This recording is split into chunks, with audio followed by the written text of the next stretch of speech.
Thank you very much, Jesus. Thanks everyone for coming. Thanks to the attendees, the organizers, the reviewers. I'm extremely honored to be here in front of with so many distinguished speakers and all those persons in Twitter that have been following and I'm only meeting right now. Here today, I would like to talk to you about the interaction of the COVID-19 virus and the policy interventions. In more detail, I would like to show you how we can, with A-Life-inspired methods, try to reconstruct the emergence of more contagious COVID-19 variants from this interplay between the viruses and policy interventions. I will try to introduce in this talk a modeling framework to tackle this complicated topic, outlining first its necessity, the necessity of having a way to study this evolution of variants. In all stages of this pandemic, policymakers have only reacted or enacted measures only once quantitative evidence in favor of the measures and covering the consequences in terms of the outbreak were presented to them. The topic of variance evolution, where and why it happens, in which scenarios it is maximized, what happens with the possibly vaccine-resistant variants. I don't think there is a model right now. I don't think we have quantitative evidence on that. And this is why I feel that quantitative evidence for this matter is primordial if we want the governments to have a coordinated and efficient response to not have this threat of variants anymore, or to limit the extent of the threat. To start with, why A-Life can bring an interesting perspective on the matter is that we have, and it is quite rare, we have really truly A-Life in action with this virus. We have a complex ecology of thousands of different variants. Everything is random, everything is mutations. We see these characteristics, these impacts in our everyday life, sadly. But this always points out to this permanent competitive arms race, this competitive evolution of the virus, as our measures are changing and as we are putting masks, we are putting lockdowns, we are putting vaccines, the virus is changing as well. And we are in this arms race we have been in this race for a few years, and it becomes critical to try to understand the underlying dynamic of this race. We talk about variants, but since the beginning, we have seen a lot of variants. It all started with the original COVID strain that then became weaker and replaced by the more dominant D614G, which became very quickly dominant in Europe. Then we heard a lot about the Alpha variant, the original UK strain. And now we have the Delta variant, which is now dominant in Europe. And every time, and I'm not even including all the other variants that are extremely important in other parts of the world, such as Beta, Epsilon, Lambda, Delta plus, they all have different characteristics. Some of them were more transmissible, some were more infectious, some may have been able to evade the action of antibodies. Some of them are putting a threat to the effectiveness of vaccines. I'm speaking especially about the Beta or Epsilon variants. So in the end, if we see this as an ecology in a system that is evolving, applying A-Life-inspired methods makes a lot of sense. We have, as humans and as to some extent policy actors, we have influence of this. In some way, the human policies can change the fitness landscape of the virus. They can alter the outbreak dynamics, yes, but they can also impact the long-term trajectory evolution of the virus. In an extremely important and very well-made paper in Nature last year, these authors, Og et al., have measured the effectiveness of all the government interventions against COVID-19. So here, in this plot shows you a few examples of the measures, such as small gathering cancellation, border restrictions, mask lockdowns. There are many more measures, but I'm only including a subset of those. And they have tried to estimate the impact of the virus reproduction rate of those measures. The legend is not appearing here, but this line here is a difference in the reproduction rate of -0.4. This line is a reduction of 0.2. This is the 0 line, and this is a positive impact up to 0.2. So all the measures on the left side are shown to have a clear significance with the confidence intervals here, negative impact on the reproduction rate of the virus. So in some way, the small gathering constellation, for instance, is here measured as being the most effective way to put down the reproduction rate. So policymakers have ways, they have measures, and these measures can impact the reproduction rate of the virus. They can flatten the curve, they can fight against the disease. But they also have feature-specific effects.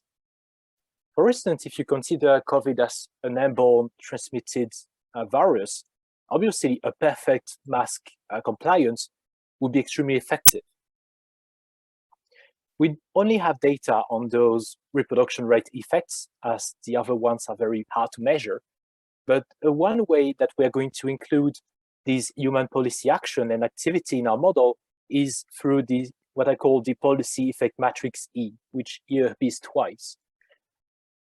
So some measures, each of the 46 measures considered by the paper is going to be put as a numerical effect, and the governments in this coevolution model will have the freedom to activate or deactivate some of these measures.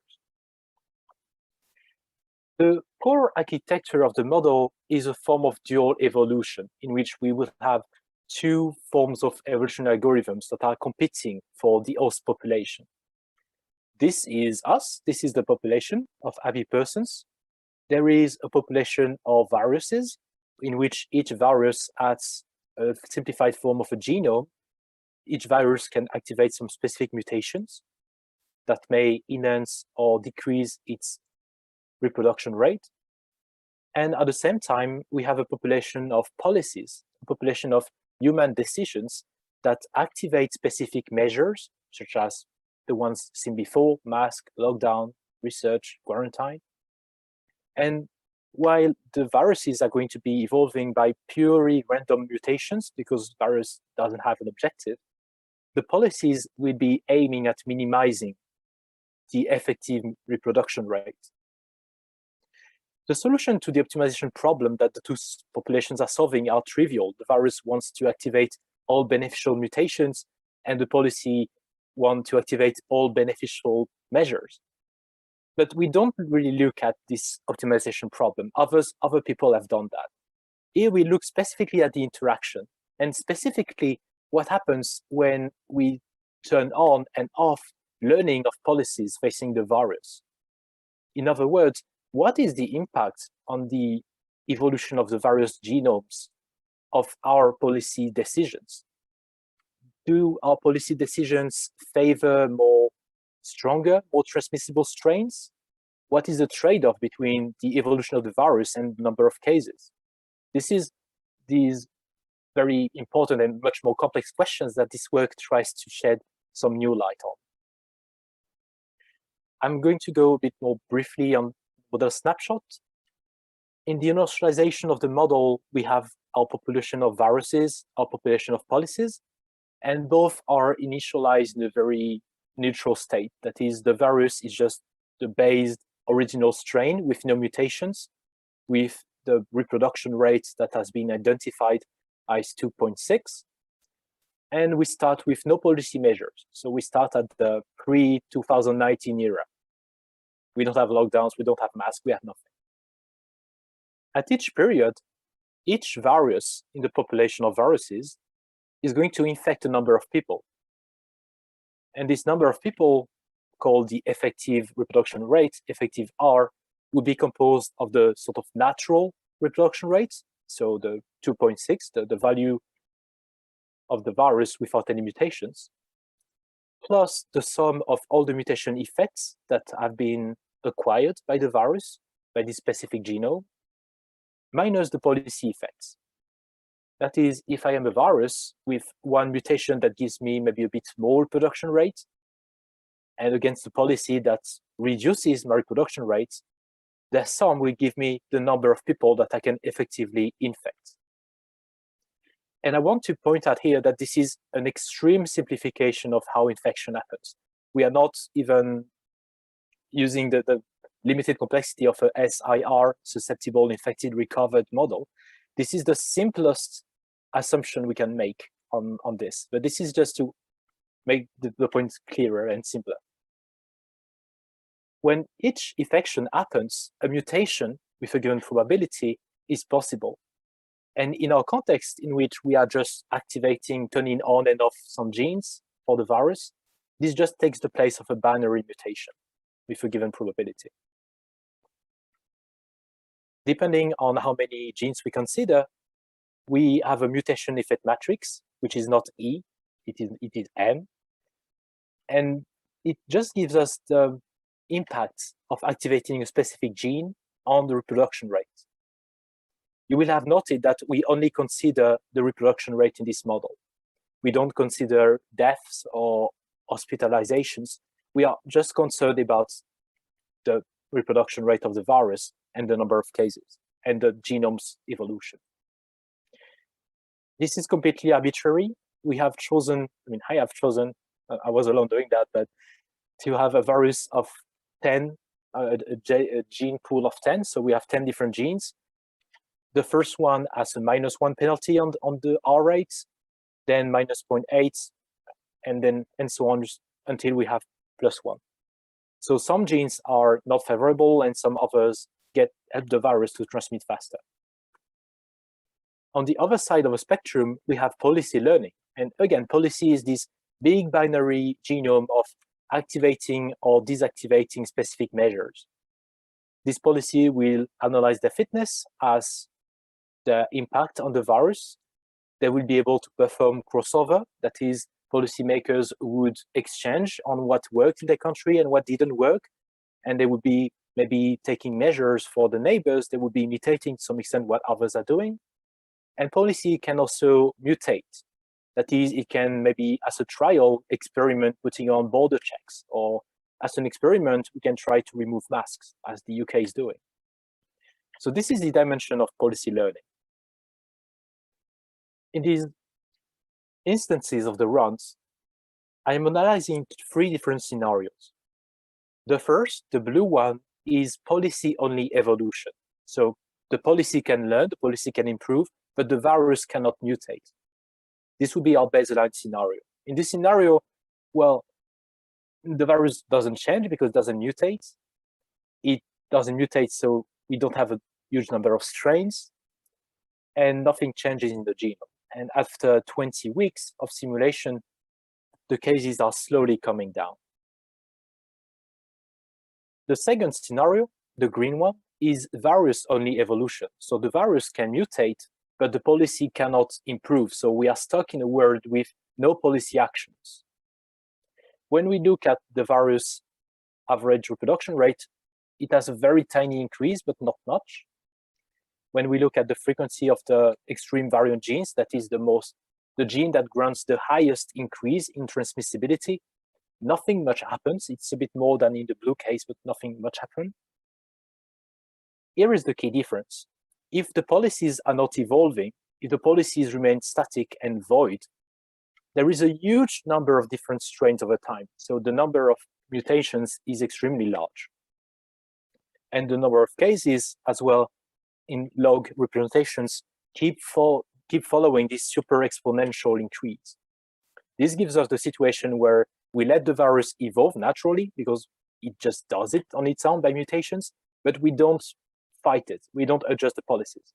This leads to, in fact, this led to so many cases that my computer crashed once during doing the simulation because I didn't limit the number of people that would get infected. And finally, and this is the interesting case, coevolution, when we allow both the virus and the policy measures to evolve and to learn. And interestingly, this is because it allocates a much higher selection pressure on the virus. This is the case in which we had this rise of more contagious variants that drive the virus reproduction rate very high. In spite of having a lower number of strains, a lower diversity of the population. So having this coevolution arms race made the virus more efficient, but limited to a great extent the number of cases and potentially deaths and hospitalizations. So in some way, we have to fight this arms race. We have to take part of it. and we have in some way to evolve faster than the virus does. This research brings more questions and other applications than answers, because it unlocks some very key things about vaccination. Because we mentioned the evolution of just reproduction rates and transmissibility, but currently the biggest issue is vaccine resistance and the potential for something vaccine resistant to emerge. And we have this dilemma between selection strength and viral abundance. We can have a variant of high danger if the selection pressure is very high, but we can also have one if there is a very large host population. And at the moment, I don't think we have a good model for predicting what are the chances of having an escape mutant emergence with respect to some parameters such as the vaccination speed or the vaccine effectiveness. Currently, the so-called North countries concentrate a very large portion of the vaccine intake and vaccine supply, in contrary to the so-called South countries. And in a world where we have global supply chains and international travel, it is possible that this vaccine supply inequality create a huge danger towards the emergence of a vaccine escape variant. I tried to run a few explorations of this. The results have been quite extreme so far, and the interaction between the parameter was very complex. But I think this is a great opportunity for Life to try to tackle this huge problem. I am running a bit out of time, so as a conclusion and to advise on the limitations of these articles, I am not an epidemiologist, I am not a biologist, I wish I was, and this only provides a proof of concept or an illustration of how an alive perspective could take on the variants and the future of COVID-19. There will be an essential inclusion of epidemiological modeling and epidemiological investment in this research to become really policy relevant. It outlines also a key difficulty we have because all the measures we have, all the effectiveness rankings we have changed when the new variant is taking over with different characteristics. And it's a very tough problem to have because we have to constantly update what we know and what we think about the virus. But finally, and this is where the model can be greatly improved, I believe, the results have been extremely parameter sensitive and the calibration was a bit challenging. If we have this simplification as a genetic algorithm of what a virus can evolve, what's the exact probability of a virus evolving into some specific variant? I'm sure this cannot be easily summed up with a single parameter, but what is the right model and what can we do exactly? These are the real questions. I would like to finish by thanking all of you for listening and pointing you out to the GitHub that contains all the source files for this work and my contact email if you want to reach out and discuss it further. Thank you very much. Thank you, Aymeric. Well, if you have any questions, we still have like 2-3 minutes for if you want to ask something to Aymeric. Well, I think there's one question here in the chat. I don't know if Angelica Sebald, if you want to open your microphone, I don't know if you can do that, or if I have to do it to ask your question yourself. Okay, I can see the chat. I have a question from excellent. Angelica. Yeah. Exactly. Is there any chance to include the effects of animal host reservoirs for an idea about the future development, new outbreaks of the pandemic? I think so. Eventually, we could achieve that by adding one new population to the model. And we would not have only the population of viruses, policies, and humans, but we could have had a fourth different population of animals. And I think this will also capture some things that have happened in the past. We talked about the cluster 5 variant in Denmark, in which we had this contamination between animals and humans. I think this would be a very nice way to include. And I think it's an important one, especially if the world somehow makes it through a first round, because if this pandemic or this particular virus strain is going to be long-term controlled, it's much harder if it has a lot of willing host reservoirs in animals, where it can easily go back and come after people in new and harder to control variants. So that, I think, would be something very, very important on the simulation and modeling side, which nobody else can do.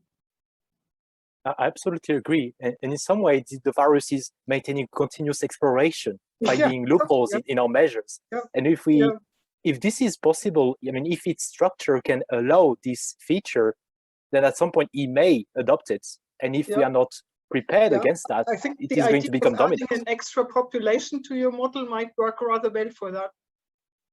I think it may. The big problem would just become the computational cost of it. And at the moment, I've had a few issues with explosive cases. But if we have just a simple SIR model, this should hopefully put a limit on this explosion of cases. So then including many populations could be extremely nice. The biggest challenge and biggest improvement, I think, for this model would be to have a more realistic virus genome. And this is much beyond my capacities right now, but to really understand how some specific phenotypical traits can emerge from specific mutations. Yeah, I think that this would be a good point for having a long chat over lots of coffee with a virus genome specialist, because I think it may not be so unrealistic as you fear, because so far it's a few key mutations that make all the difference to this virus behavior. So it might be possible to have a computationally not too expensive but realistic model for that. Yeah, absolutely. I mean, but I think I'm not a biologist or either, so I just know that most of the variants of concern right now have mostly this spike protein mutation that allow them to infect so much easier. So definitely. Well, thank you, Eymeric. Thank you for the. Thank you. Well, thank you. And thanks to all the people in the chat. Well, thanks everyone. We definitely need some more biologists and epidemiologists. Well, thank you, Eymeric. I don't know